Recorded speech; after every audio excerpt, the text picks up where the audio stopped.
Hi techs, welcome back to another video. In this video, I'm going to show you how to use BackTap on your iPhone.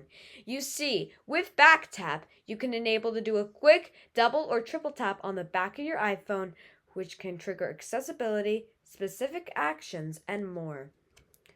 To do this, go to Settings, Accessibility, then Touch, then scroll down and click BackTap, tap double tap or triple tap, and choose an action. Now you can double or triple tap the back of your iPhone to trigger the action you have set. And that's it. Thank you so much for watching.